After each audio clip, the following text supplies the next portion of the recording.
Hey everyone, Mike Machine 1 here. This is a special Memorial Day review of A Ponytail. Well, actually, that's not exactly what it's called. It's called A Talking Pony!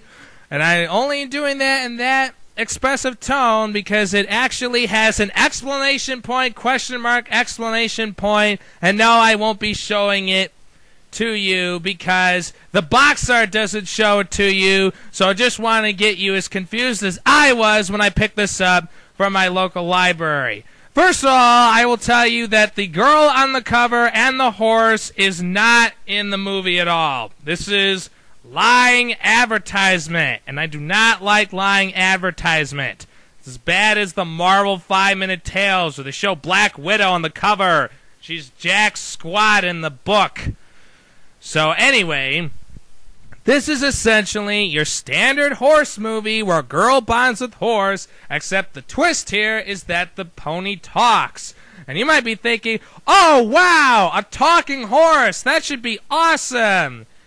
It's not. The horse doesn't have much expression. In fact, it's given a generic goofy voice and he's pretty lame. I mean, the story is about as cliche as you could get. It's just, girl lives on ranch, got a soul to a bank, wants to turn it into a shopping mall. I probably could name 5 films with that plot, but basically, yeah, and that's it. You know, the girl's got 2 older dumb brothers who have no redeeming qualities and are bullies, and that's actually because they're stepbrothers, and he lives with the stepmother, so this is Cinderella all over again. We gotta make them guys to mix it up a little bit.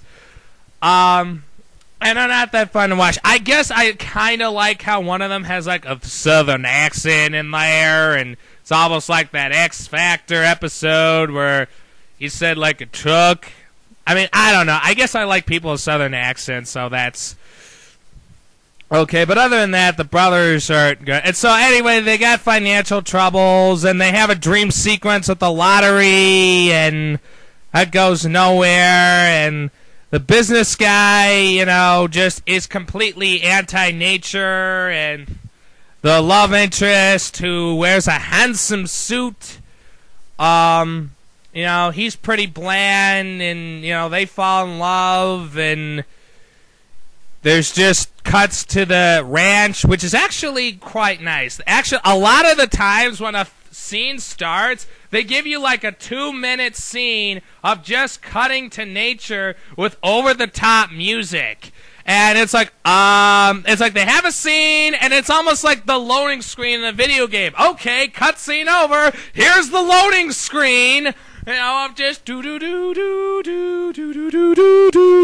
it's like they go on forever. In reality, they're only like a minute or 2, but like if you add those up, it happens like 20 times in this hour and 24-minute film. So I can tell you a good 20 minutes is just looking at the nice scenery. If I wanted to look at nice scenery, I rent a nature screensaver or download an app for that, not watching in a movie.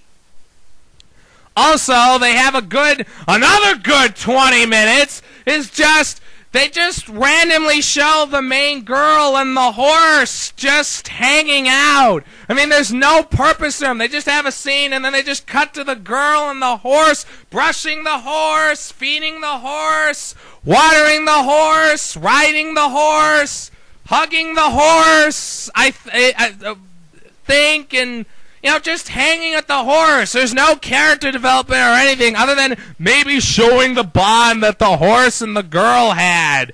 But, I mean, this literally goes on for 20 minutes, and some of them even have songs in them, and some of them don't, and all of them honestly could have had songs. I even started singing because it was so obviously a musical sequence, but,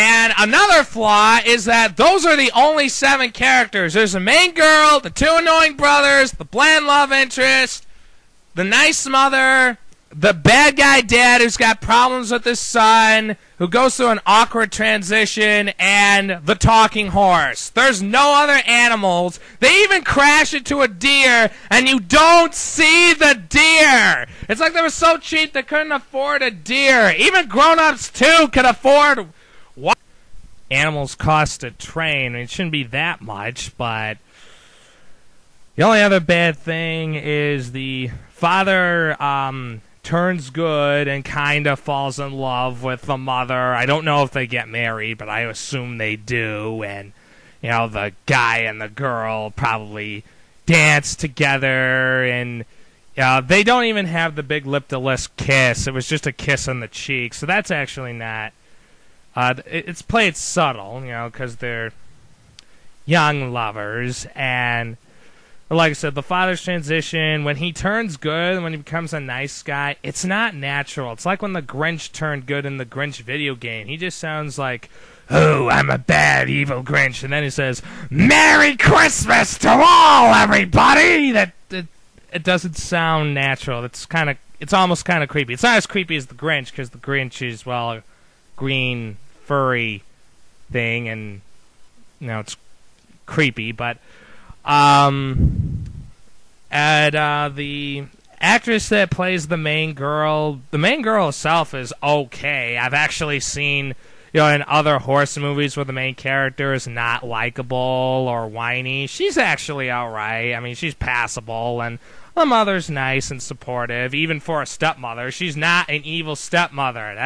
That's kind of a rarity in media, so... the stepmother's actually a nice, caring mother, so I'll give them points for that. And the scenery's nice. I think the ranch they chose to shot this at was nicely located, and there's also nothing offensive in it. Like, I didn't find anything offensive. Like, the father is just anti-nature, and again, he does learn the error of his ways, and it's just because he had a divorce, and... you know, it's probably a lesson on not to put all your life force into work and have a balance. So there's actually nothing offensive, which sometimes family movies offend some area or demographic, and this movie does not offend whatsoever.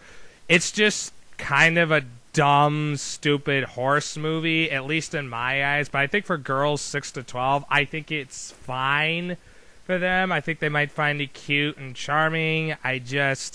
Probably for a guy, I would skip it. I mean, unless you like beautiful scenery, I mean, it might be worth it. If, like, you're babysitting, you might like the scenery. If you want a really good horse movie, check out War Horse. He goes through a minefield. I mean, sure, it's a little depressing, but, again, horse go through minefield, or... watch Tangled. I mean, that horse, he doesn't even talk, and that horse is good. And fortunately, there hasn't been that many memorable talking horses, or at least none, other than, you know, Mr. Ed. I can't think of any other memorable talking horses in anything. And Donkey doesn't count, because he was only a horse very briefly in Shrek 2. I'm not counting him, because, again, he was only a horse for one movie. I can't remember any memorable talking horses. That's kind of a shame. We need a good, memorable talking horse. So that pretty much concludes A Talking Pony. Oh, and one other thing. This actually is kind of a sequel to a movie called A Talking Cat.